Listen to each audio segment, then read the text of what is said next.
السلام عليكم ورحمة الله وبركاته. بيراميدز، والله يا جماعة فريق رجالة. بيراميدز ده بيراميدز يعني زانق صن داونز طول ال 90 دقيقة. أنا مش فاهم صن داونز الحقيقة من ساعة ما غير المدرب بتاعه وجاب مدرب الترجي باين، والمدرب بتاعه راح مسك الوداد، بقى فريق بيلعب على المرتدات، مع ان ما كانش ده ستايل صن داونز. صن داونز يعني كان ستايله طول الوقت ان هو فريق بيلعب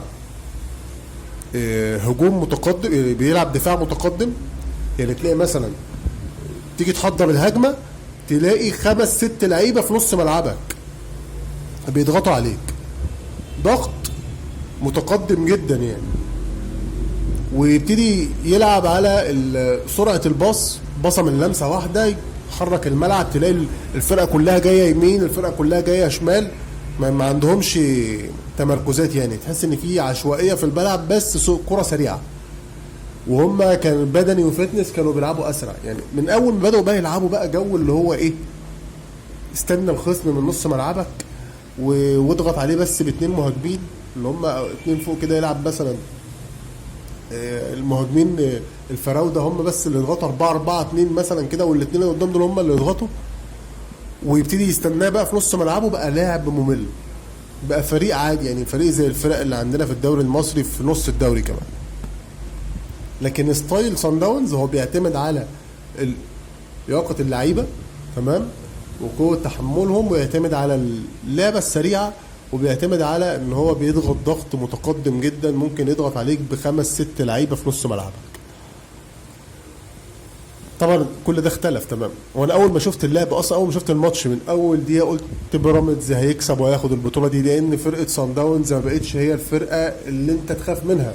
الاهلي كان غلطان في الماتشين اللي هو لعبهم هنا. الاهلي كان غلطان ان هو كان محترمهم زياده عن اللزوم. الفرقه دي العب عليها هجوم متقدم قوي، واضغط هجومك جامد، وخلي خط سكوادك اللي قدام ده يضغط. من اول ما الكره تبقى معاهم هيغلطوا هتجيب جول. دفاعهم على الله خالص. شوفوا الجول اللي جه يا جماعه اللي بيراميدز جابته يا جماعه. دفاع صن داونز مفيش. هو بيعتمد على سرعه التحولات بتاعته. الكلام دوت لو انت سرعه التحولات دي، لو انت بتقابل فرقه ملط.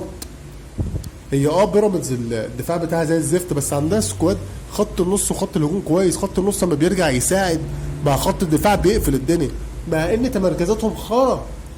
يعني الجول اللي دخل فيهم في الاول، الشيبي ده واقف جنب الشناوي في الجول. انت واقف جنب الشناوي بتعمل ايه يا حبيبي؟ ما تطلع يا عم امسك واحد، ولا اقفل على المهاجمين اللي واقفين عندك في ال 18 دول. ثلاث اربع لعيبه في ال 18 من صن داونز واقفين، وحوالي سبع ثمان لعيبه واقفين من بيراميدز، كلهم واقفين، بس يعني ما حدش ماسك حد، ما حدش عامل رقابه على حد. الشيبي كان واقف جنب الجون، وجي واحد تاني قام واقف جنب الجون. ويا جماعه انتوا لعيب الكوره ولا انتوا حراس مرمى ولا ايه؟ الكرة اتنقلت كام مرة كده من اللعيبة، طق الورقة مش شايطها جايبها جول. لأن انتوا واقفين تحرسوا أحمد الشناوي، مش واقفين رقابة، ولا راح تمسك مهاجم، ولا راح تقطع كرة، ولا راح تضغط على مهاجم ان هو ما يشوطش براحته كده. لا، انتوا مرة واحدة وقفتوا بس عملتوا حيطة سد قدام الشناوي.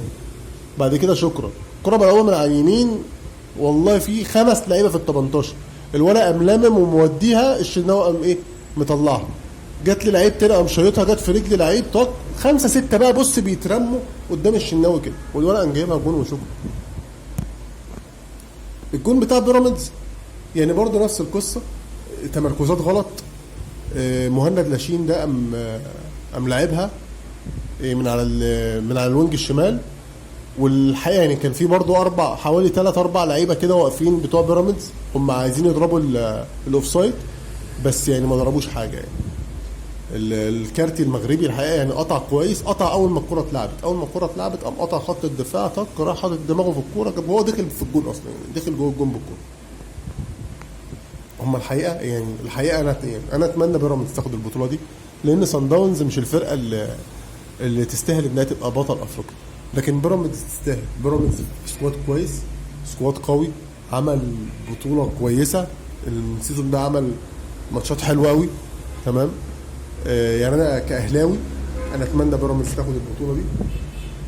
كده كده بيراميدز فرقه مصريه في الاول وفي الاخر، والبطوله هتبقى برضه في مصر، ايا كان الفرقه تبقى ايه. ادام الاهلي خارج البطوله خلاص، انا يعني كله روح رياضيه.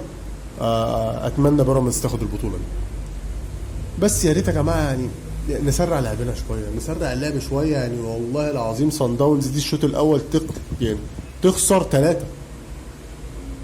وفيستون مايلي دوت اللي عم مش فاهم انا، كان راعبنا بقاله كام ماتش، مفيش الماتش ده كل كوره تجيله مش عارف يوقفها ولا عارف يشوط، وفي حاجه غلط.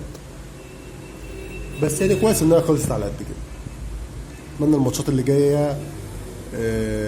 الماتش الجاي هيبقى يوم 30 اعتقد، يا 30 يا يوم 1 الشهر، حاجه من الاثنين دول. لسه طبعا هنشوف بقى بيراميدز هتعمل ايه في قصه ان هي عايزه تاجل ماتش سيراميكا. هنشوف الاتحاد، وانا اتمنى يعني الاتحاد ياجل لها ده ماتش، يعني حتى يخلوا بيراميدز بس هو اخر ماتش يكملوا الجوله عادي، وهو ده الماتش اللي اتاجل. يعني حقهم يا جماعه، حقهم، عندهم ماتش نهائي افريقيا يعني. فيا ريت يعني نساعدهم ان هم ياخدوا البطوله. لو الفيديو عجبك يا ريت تعمل لايك وتعمل اشتراك في القناه عشان تتابع كل جديد. سلام.